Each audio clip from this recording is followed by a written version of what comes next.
Welcome to Bothering the Band. My name is Ryan Bynick. With me, as always, Abigail and Levy. We have a great episode, another mini episode building up to Bumblefest in West Palm Beach, September 1st and 2nd.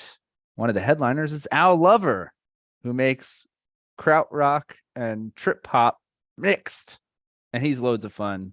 Ladies and gentlemen, Bothering the Band mini episode for Bumblefest with Al Lover.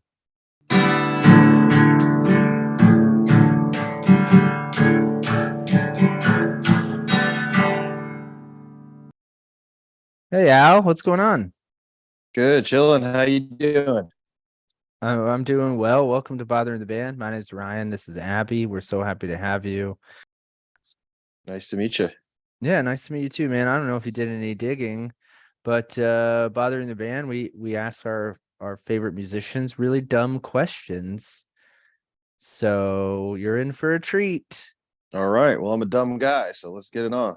I doubt that. I also must say that I was vibing out to your tunes today while working. Oh, And nice. so I appreciate the soundtrack. It's killer, man. How do you describe your music? I just kind of just say that it's trip hop, basically. Usually like trip hop, krautrock. Is kind of what my two go-to genres, I guess. It's kind of a mix. It's a good fun mix too, my man. And that is a fun way to put it. Trip hop, krautrock. Yeah, something like that. It's always changing too, so Yeah, I mean each song is very different, so that's why we asked that question to start with.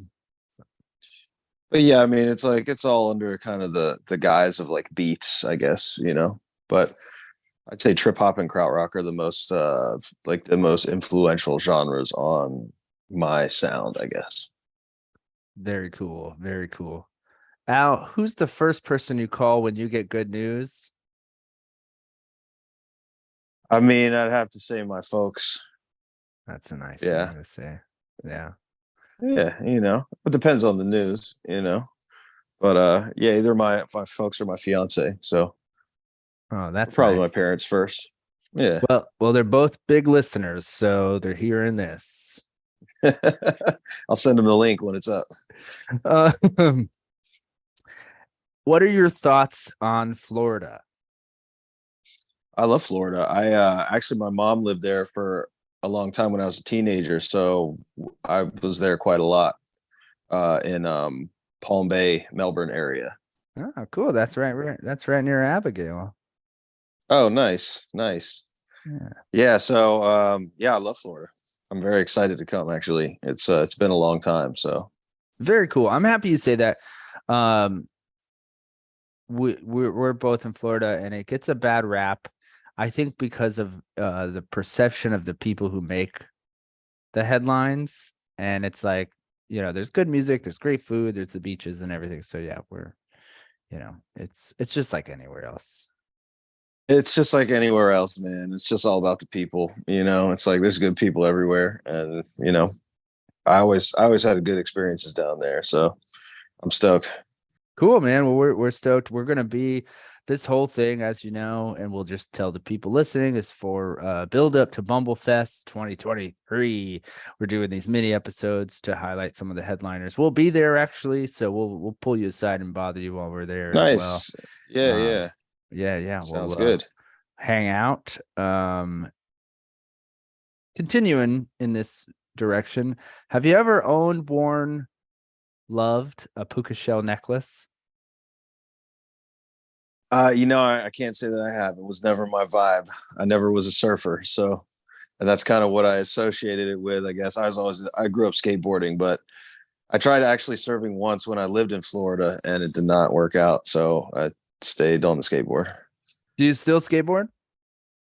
I still can, but I don't do it very much anymore. Last time I did, I bruised a rib. And that was like a few months ago.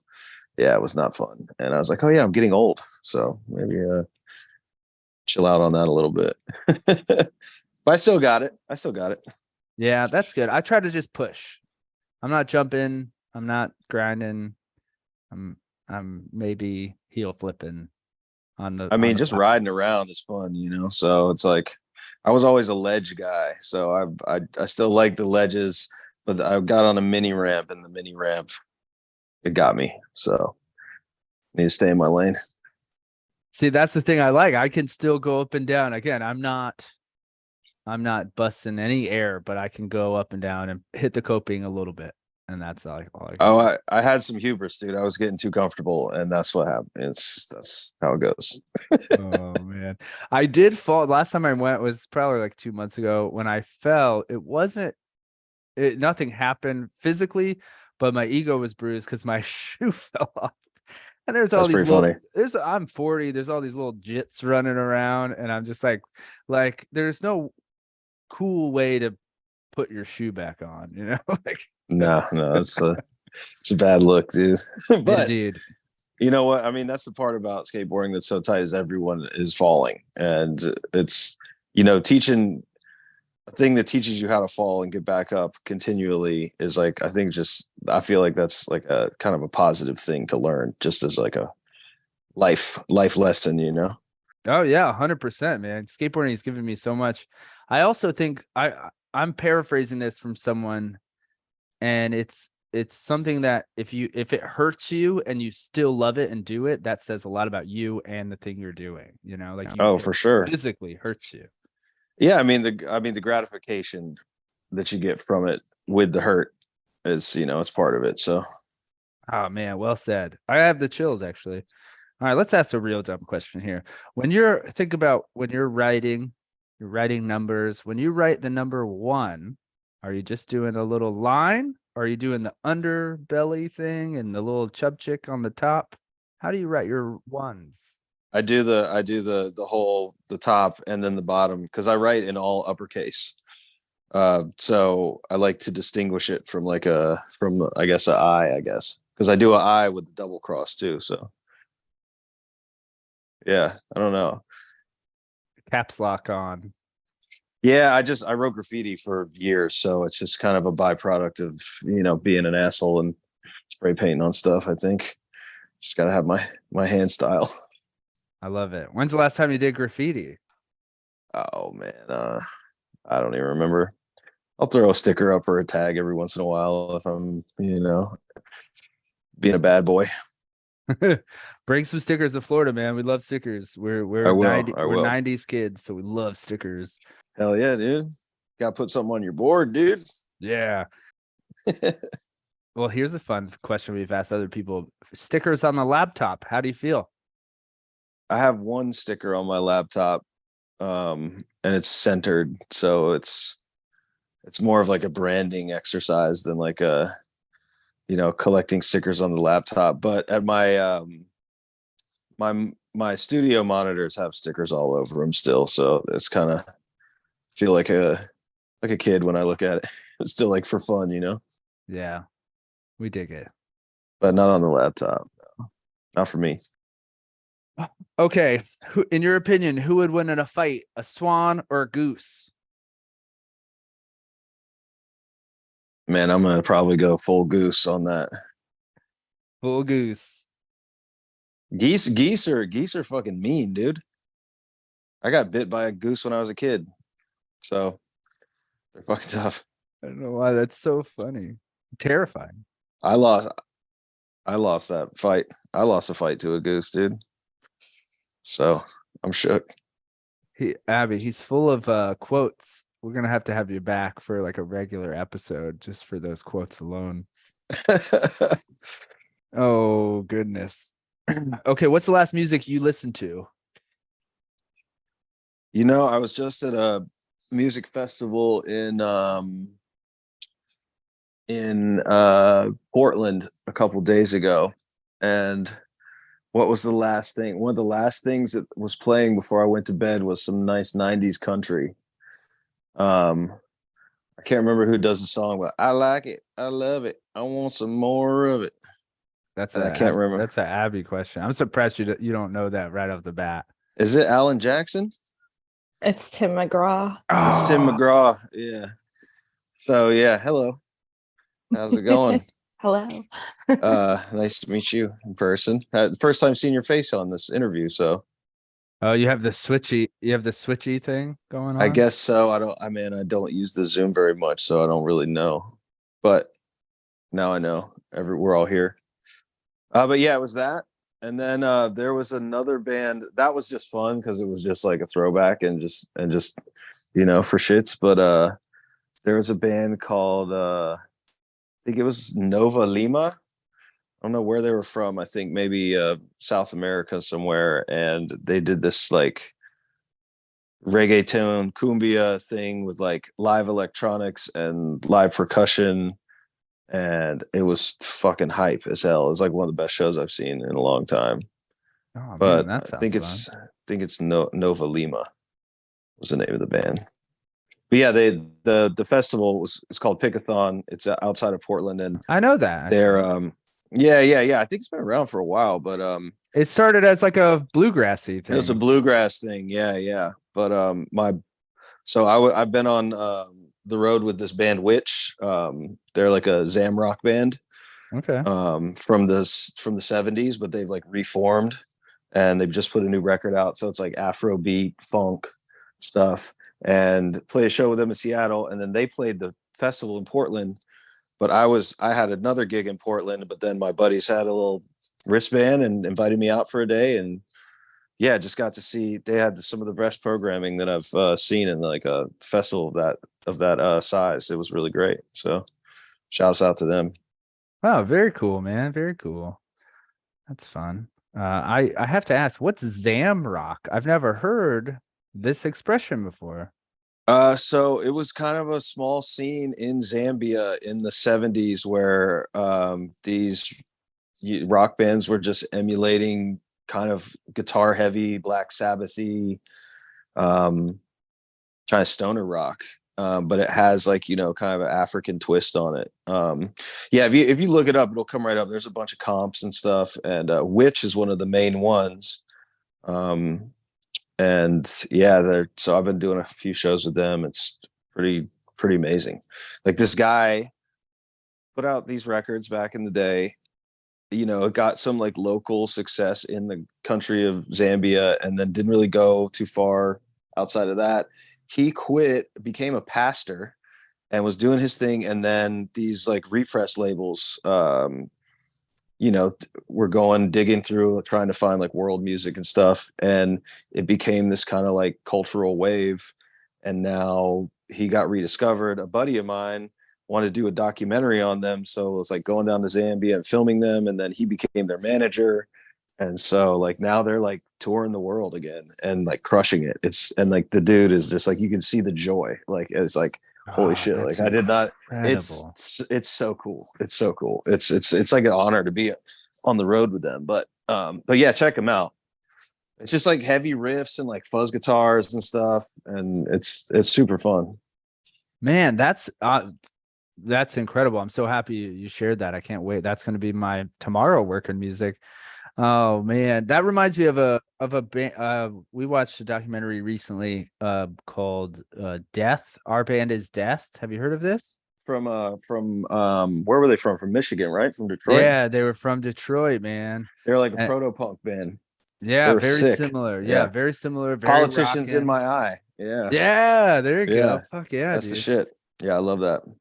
The way you described the story was similar because found old tapes, getting back into it, finding the joy again, like you said. And I mean, that band too, it's like it's crazy because I love that type of music. I love Stooges, MC5 and all that stuff. But yeah, I mean, fucking black fucking punk band from Detroit. It's like it doesn't get much cooler than that. And Oh, they so rip. cool. So cool. Yeah, I love that. I mean, I love all the like represses that are coming out where all these older bands that like private pressing, small label stuff is getting discovered, and people are interested in that type of music. It's really cool to see that happening because there's just so much that just kind of flew under the radar.